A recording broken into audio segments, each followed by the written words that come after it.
coba yang salah siapa? Saya ingin ke Kak Syaganda. Yang salah siapa begitu ya? Karena kan jangan lagi rumput yang bergoyang di istana. Media saja, di mana media ini kan memang rujukan publik untuk mencari mengklarifikasi ya sesuatu hoax atau tidak, fitnah atau tidak begitu ya. Sama media juga jadi dungu itu sama aja kan. Memang lo media juga masuk di dalam kedunguannya yang sama. Karena mau cari sensasi kan, media kan ingin cari sensasi dari peristiwa itu. Coba media anggap bahwa ini bukan isu, didiemin aja. Balik pada isu yang lagi relevan, yaitu Presiden menyogok, berupaya membribe calon penantang Gibran. Kan fokusnya nggak hilang kan? Jadi yang salah adalah media. Saya mau terangkan bahwa demokrasi kita hari ini, yang bikin buruk demokrasi kita adalah para pemimpin redaksi media mainstream tuh. Jadi dia nggak bisa tapis mana isu publik, mana isu intelijen kan. Ini kan isu intelijen, entah intelijen swasta atau intelijen negara, yang habis rapat 12 jam itu muncul ide, ajukan satu permainan semiotik melalui pengetahuan tradisional masyarakat, yaitu telepon gitu. Kan itu kan nanti ditambahkan fasilitas sensasinya, yaitu sugesti bahwa ini terarah pada satu kelompok. Kan itu yang terjadi. Nah gobloknya ini pemimpin-pemimpin media ini masuk dalam perangkap itu kan, sehingga diheboh-hebohin. Ya, kan gampang kan? Iya, tetapi begini Kak Rocky, kalau menurut saya sempat browsing ya. Pertama-tama ketika kemudian ada salah satu akun yang membongkar bahwa ini sebenarnya hoax begitu ya. Saya tahu itu, saya baca, orang kirim ke saya sama. Jadi cuman yang saya heran mengapa media tidak memuat itu begitu ya. Yang saya tahu yang memuat bahwa itu hoax itu cuma pertama-tama, yang paling pertama itu Republika, kemudian Tempo, kemudian Tribun. Tapi Kompas, Liputan 6 sampai kemarin masih malah mengungkap bahwa klepon itu adalah sejarah klepon, atau klepon adalah makanan yang terkenal di luar negeri. Tapi tidak mengklarifikasi bahwa meme yang tersebar itu sebenarnya hoax. Jadi masyarakat dibiarkan dalam kebingungan itu begitu Kak Rocky. Apakah ini ada agenda apa di balik itu? Itu yang saya terangkan tadi kan, bahwa pembuat kedunguan dalam public opinion ini adalah pemimpin redaksi media yang seharusnya dia uraikan terus dia stop itu kan, bahwa ini gini-gini stop. Tapi kan dia biarkan itu beredar kan, digantung begitu ya, sehingga orang berspekulasi terus begitu. Itu soalnya kan. Ya, saya lihat ada beberapa media yang mengklarifikasi, memang langsung tegas ya ini. Tapi Kak Syaganda, Anda sependapat bahwa masyarakat tadi itu dibuat, istilahnya Kak Rocky tadi, dalam kebingungan, apa bahasa sulitnya tadi itu apa, kebingungan tadi? Delirium. Ya, delirium itu.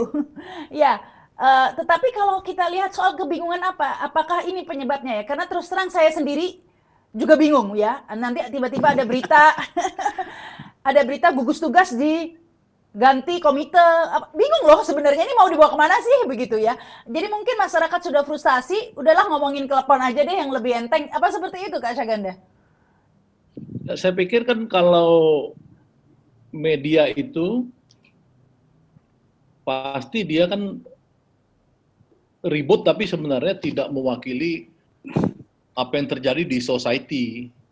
Ya, kalau di society kita ini kan sebenarnya problem pokok kita adalah 72 juta orang hidupnya kelaparan. Ya. Itu riset Semeru ya, Semeru Institute yang terbaru bulan Juni. Kalau yang nggak baca itu berarti dia nggak ngerti persoalan. Dari 6 sektor usaha, ya, strukturnya 20% yang bertahan hidup untuk jangka menengah panjang, 40% bertahan hidup sampai sekarang ini sekitar Juni, Juli. Yang 40% paling bawah itu sudah hancur duluan nasibnya di awal-awal COVID. Jadi ini problem bangsa ini adalah problem pengangguran dan kelaparan 72 juta penduduk kita. Bukan seperti kata BPS dan lain-lain yang masih pada angka juta itu. Nah, tanpa sebuah kepemimpinan yang mengerti rakyatnya, itu yang disebut Bung Rocky tadi, bahasanya Emily Durkheim itu, tentang anomi. Jadi masyarakat yang kacau balau, ini yang terjadi. Nah, di dalam masyarakat kacau balau ini, orang-orang yang dia sangat ambisi untuk berkuasa terhadap rakyatnya, pasti berusaha untuk melakukan kerja-kerja intelijen, ya, dengan isu teroris lah, isu radikal, isu klepon yang dianggap anti-Islam. Pokoknya bagaimana rakyat itu dibuat terpecah belah. Ya. Nah, sayangnya yang sekarang ini sampai masuk ke isu klepon, karena orang-orang ini menurut saya sekarang tidak punya lagi uang yang cukup untuk membiayai kerja-kerja intelijennya. Kalau dulu isu-isunya masih isu teroris, isu radikalisme dan lain-lain, itu masih banyak uang. Sekarang semua bandar udah stres. Bandar-bandar politik stres, ya, kemudian negara tidak punya uang, ya, orang negara boleh bilang kita butuh 600 triliun, monggo kata Pak Jokowi. Pak Jokowi, kita butuhnya 100 triliun, monggo silakan. Rubah lagi Pak Jokowi, kita butuhnya 970 triliun, monggo kata Pak Jokowi. Tapi uangnya nggak ada. Ketika Jokowi monggo-monggo kemudian dia evaluasi, ternyata Menteri Kesehatan ketahuan baru mengeluarkan 1,5% anggaran kesehatan ketika rakyat sudah dihantui kematian oleh pandemi ini. Jadi sesungguhnya, ya telepon tadi kenapa saya mulai masuk kan karena dipancing oleh Rahma Sarita, dan itu sebenarnya bisa dilihat oleh teknologi. Jadi kalau orang tidak mengatakan siapa sebenarnya yang menyebarkan, kalau saya sebagai alumni ITB, alumni teknik, ya, yang dari dulu udah belajar soal komputerisasi dan IT, itu persoalan kecil untuk melacak orang. Ya, saya tahu teman-teman saya seperti drone emprit, siapa yang menyebarkan tahu. Itu kan udah dibuka, baca aja drone emprit itu. Netizen juga udah tahu kok, memang siapa sudah tersebar. Artinya kalau yang bersertifikasi, maksud saya itu banyak ahli-ahli, cuman yang ahli-ahli tentang big data di Indonesia itu yang bersertifikasi itu hanya beberapa, di antaranya adalah drone emprit, ya, yang dirujuk sekarang oleh BIN, oleh Angkatan Darat, oleh apa semua itu drone emprit, oleh kepolisian itu nama perusahaannya drone emprit.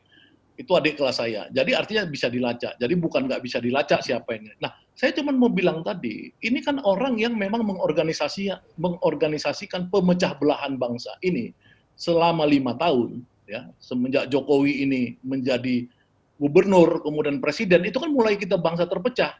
Zaman SBY nggak ada bangsa terpecah, ya kan? Zaman Gus Dur nggak ada, Gus Dur banyak yang oposisi tapi nggak terpecah. Zaman Megawati lu nggak terpecah juga, masih ada Topik Kemas yang tiap malam ngumpulin orang-orang, ya, melayani dan lain-lain. Saya ngikutin kehidupan ini dari mulai zaman Soeharto sampai sekarang.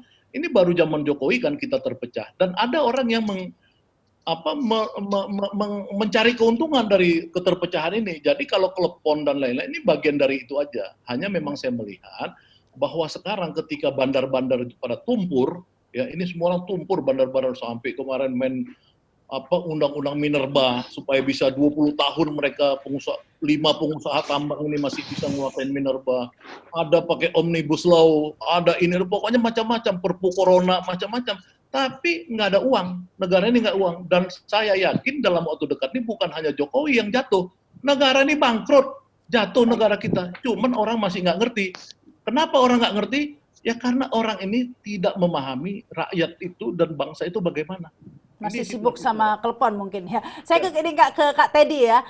Kak Teddy tadi di awal tadi kan sudah langsung nantangin kan. Ya udah dicari saja siapa yang menyebarkan, proses hukum saja begitu ya. Tapi publik ini sudah kenyang begitu ya. Ketika kemudian diketahui pelakunya adalah kubu situ begitu ya. Itu akan akan sangat lambat dan cenderung kemudian tidak diproses gitu. Sekarang yang terakhir kasus Denny Siregar ya, nggak tahu deh sampai mana begitu. Nah ini ya santai saja kan nantangin. Nah ini kan apa ya, selain masalah kedunguan, ini masalah justice juga ini yang sering membuat publik semakin jurangnya ini terpisah begitu. Kak Teddy. Ya, jadi kalau yang soal penyebaran telepon itu kan jelas sangat mudah dicari orangnya. Dengan teknologi sekarang, tangkap saja kalau memang itu meresahkan dan masuk dalam pasal yang bisa memang berita bohong ya. tarik aja, panggil aja dia. Kalau memang tujuannya itu untuk mendiskreditkan Islam, baru boleh kita mengatakan wah ini anti Islam. Tapi kalau belum, maka ya ini yang terjadi di sekarang kita belum apa-apa, kita sudah menjadi hakim semua, seolah-olah bahwa memang itu tujuannya. Padahal bisa saja orang iseng. Tapi Ya. ketika orang iseng, kita Ya, Kak tadi sependapat dengan saya lah bahwa orang-orang cenderung menjadi hakim semua karena sudah tidak percaya lagi dengan hakim yang ada, Kak Teddy. Ya tadi itu yang seperti saya contohkan, kalau Denny Siregar, Abu Janda, Ade Armando lolos deh gitu kan. ya, saya menganggap Mbak Sarita ini bagian dari oposisi. Jadi nggak apa-apa. Saya akan menjelaskan. Enggak, bukan bagian mana-mana, saya hanya men-challenge narasumber saya. Kalau enggak jalan dong diskusinya. Kalau saya sependapat sama Kak Teddy. Nah, kalau narasinya